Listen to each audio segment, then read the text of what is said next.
नमस्कार, स्वागत है आपका द फोर्थ स्टेट यूट्यूब मंच पर। मेरा नाम है रविंद्र सिंह शोरान और हम लोग आज बात करेंगे ये ट्रंप ने जो बात कही है, डोनाल्ड ट्रंप अमेरिका के राष्ट्रपति ने कि 500% टैरिफ तक लगा सकते हैं भारत, ब्राज़ील और चाइना पर। उसका क्या असर होगा?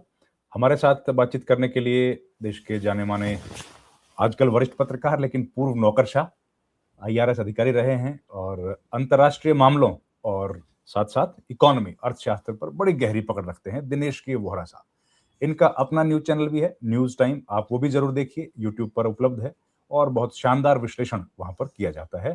दिन में 2 बार लाइव क प्रसारण भी होता है, डेढ़ साढ़े 12 बजे और शाम को 5 बजे, तो आप वो भी ज़रूर देखिए।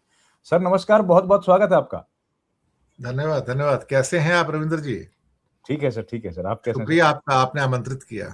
Sir, thank you so much for time आपने दिया सर।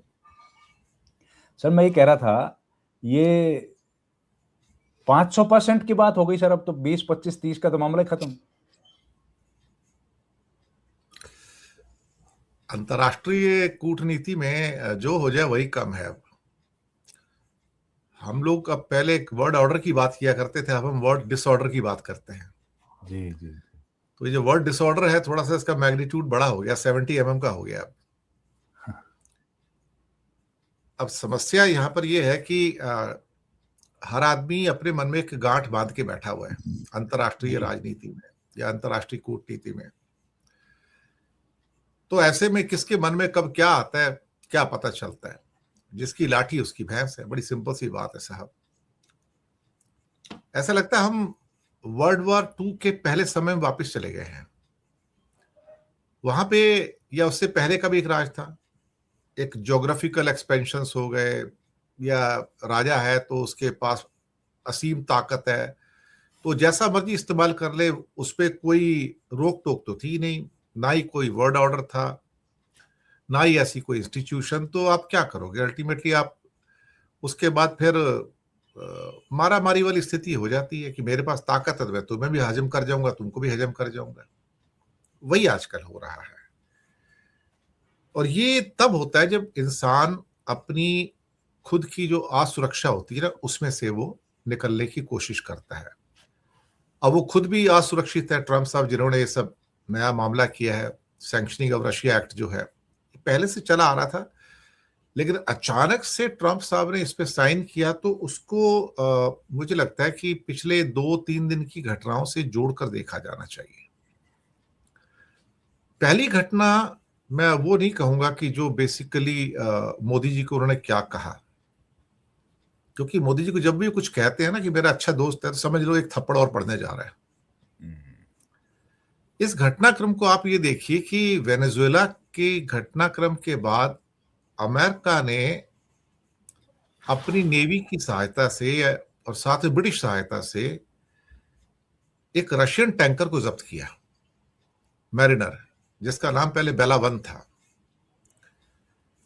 ये दुस्साहस था कि मैं सिर्फ छोटे मोटे पे नहीं, आप समझते हो कि जिसके पास सेना नहीं है, वेनेजुएला जैसा छोटा देश है, देश तो बड़ा है लेकिन आर्मी वाइज तो बहुत कमजोर देश है ना वो, कि मैं उसको तो झटक ही सकता हूं, मैं तुझे भी सबक सिखा सकता हूं। खुशकिस्मती थी ट्रंप की कि उस टाइम जो रशियन फ्रिगेट्स और सबमरीन्स थी उस टैंकर से काफी दूर थे, इतने नजदीक नहीं थे, अदरवाइज वहीं पे कुछ ना कुछ हो जाता था, झड़प हो जाती थी। अब रशिया की प्रतिक्रिया आनी थी तो वो आ गई साहब। तो एक कड़ी प्रतिक्रिया कि तुमने मेरे फ्लैग के नीचे जो मेरा टैंकर था उस पर हाथ कैसे डाल दिया तुमने, तुम्हारी हिम्मत कैसे पड़ गई, हाउ डेयर। अब पुतिन साहब कोई बकरी का बच्चा तो है नहीं भैया जो आप कुछ करोगे। तो अल्टीमेटली एक लिंक तो वो जोड़ता है, अपने आप को ये दिखाने के लिए कि मैं बहुत ताकतवर हूं। ट्रंप साहब ने एक नया ऑर्डर भी साइन कर दिया। वो ऑर्डर था कि मैं दुनिया की 66 इंस्टीट्यूशन से अलग हो रहा हूं। ये जो कोरोलरी है उसको आप समझने की कोशिश कीजिए।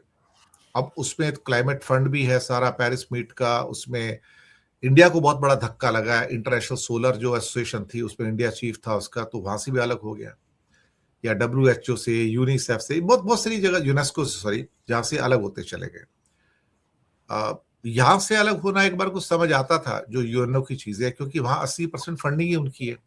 तो कहते सारी दुनिया मेरे पैसे में मजा करती है, यूएनओ की पोस्टिंग पे आती है, डेपुटेशन पे आती है, मजे करती है, और जितने इंटरनेशनल ये अलायंसेस बने हैं तो सोचते हैं कि पैसा मैं दूंगा और ये मजे करते रहते हैं, और करते कुछ नहीं ये लोग। तो 65 नहीं बल्कि क्लाइमेट फंड को मिला के 66 अलायंसेस से उसने आज साइन किया। और फिर ये साइन होता है ये वाला मुद्दा जिसकी आप बात कर रहे हो, कि रशिया को दरअसल अगर बीट करना है तो रशिया के साथ व्यापार करने वाले जो लोग हैं उनको बीट किया जाए, उनके अंदर खौफ डाला जाए। तो ये इंडिया, चाइना और ब्राजील के खिलाफ ये लिंडसे ग्राहम काफी टाइम से बदनाम व्यक्ति वैसे तो देखा जाए तो, और उन्होंने फिर ये बिल लाने की पहले पेशकश की थी, और मुझे उम्मीद नहीं थी कि बिल पास हुए बिना ये ट्रम्प उस पे साइन करेंगे, लेकिन बिल पास होने से पहले उसका अप्रूवल दे दिया, इसने मुझे थोड़ा हैरान किया एक्चुअली। तो मैंने अचानक से निकल के आया। तो इसको आप वो जो मैरिनर 1 जो सीज किया गया उससे जोड़ के देखिए, ताकि रशिया के ऊपर प्रेशर डाला जा सके कि हम तेरी राशन पानी बंद करवा देंगे, इंडिया को, चाइना को, ब्राजील को साइड लाइन करके। मकसद सैंक्शनिंग ऑफ रशिया एक्ट जो था, ये एक ऐसा मतलब दुधारी तलवार है जो दूसरों को तो मारेगा मारेगा, खुद को भी मार सकता है।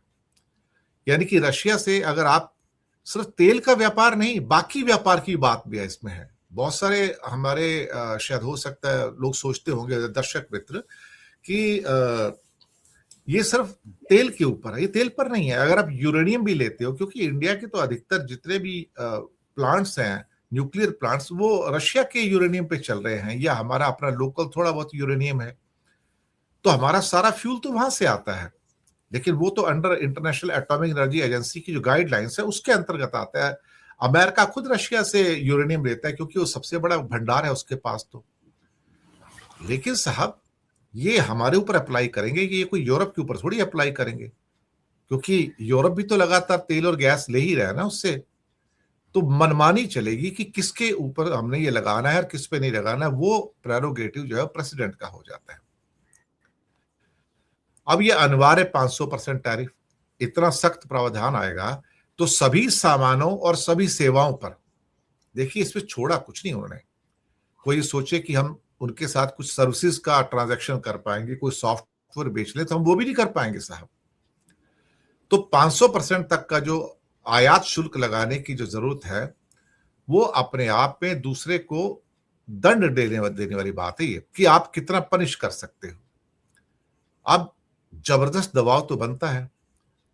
अमेरिका का दावा यह है कि ये पुतिन की जो वॉर मशीन है, ये उसकी फंडिंग होती है इसके द्वारा। हालांकि इसमें 180 दिनों की एक बार की एक संभावित छूट आपको मिल सकती है, लेकिन इससे ज्यादा शायद नहीं। लेकिन उसको कितने दिन का इम्पोजिशन करना है वो प्रेसिडेंट के पास होगा, वो कम भी कर सकता है उसमें, कि 500% से कुछ कम कर दे, कितना कम करना है या उसका कितने पीरियड के लिए करना है, वो एक फ्लेक्सिबिलिटी रहती है।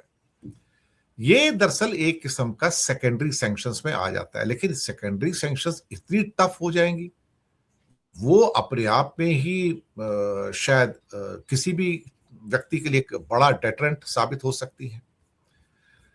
मुझे लगता है कि अगर ये 500% या इससे थोड़ा सा अगर कम भी हो जाए, तो हमारे लिए तो एक अभूतपूर्व एक व्यापारिक दंड, हम इसका जब सामना करेंगे तो हमारा तो पूरा व्यापार ही चौपट हो जाएगा। और हमारा व्यापार, कुछ लोग सोचते हैं कि हमारा 80 बिलियन डॉलर, 85 बिलियन डॉलर का जो गुड्स जाता है वो हमारा बुरी तरह से प्रभावित होगा। ये लोगों की गलतफहमी है। अगर आप बिल को पढ़ोगे तो उसके अंदर सर्विसेज भी हैं साहब। अब बहुत कम लोगों को पता होगा कि भारत सिर्फ 80, 85, 90 बिलियन डॉलर का सिर्फ सामान ही निर्यात नहीं करता, ऑलमोस्ट 100 बिलियन डॉलर से ज्यादा का सॉफ्टवेयर भी अमेरिका को निर्यात करता है। और इसके अलावा करीब करीब 75 बिलियन डॉलर से लेकर 100 बिलियन डॉलर के बीच में और भी सर्विसेज हैं जो हम अमेरिका से देते लेते हैं। हमारा 387 बिलियन डॉलर का सर्विसेज का एक्सपोर्ट है, जिसमें सॉफ्टवेयर भी है। इसमें फाइनेंशियल सर्विस हैं, कंसल्टेंसी की सर्विसेज हैं, मैनेजमेंट की सर्विसेज हैं, लीगल सर्विसेज हैं, बहुत सारी चीजें होती है, ट्रांसपोर्ट सर्विसेज हैं, कम्युनिकेशन सर्विसेज हैं। तो उनका पैसा भी तो जाएगा ना। जैसे कि सपोज करो कि हम जो काम कर रहे हैं यूट्यूब पे, ये भी तो एक सर्विस सेक्टर है ना। तो ये जो ट्रांजैक्शंस हैं ये भी तो उसी के अंतर्गत आ जाते हैं ना सारे के सारे, कि अल्टीमेटली यहाँ से पैसा कलेक्ट करती हैं कंपनियां, गूगल या यूट्यूब, वो अमेरिका में भेजती हैं, और फिर अमेरिका से जिसका जो छोटी मोटी हिस्सेदारी होती है, जो अर्निंग होती है, उसको वापस भेज देते हैं। तो ये सर्विसेज जो है, इसका भी तो पैसा आता जाता रहता है ना सारा का सारा। इसमें व्हाट्सएप हो या मेटा हो, एप्पल हो, माइक्रोसॉफ्ट हो, हजारों किस्म के ऐप्स हैं या बाकी सर्विसेज हैं। तो हमारा ऑलमोस्ट $200 बिलियन का व्यापार अमेरिका के साथ सर्विसेज का भी है। तो हमें जो चोट लगेगी वो करीब करीब $250 बिलियन की है।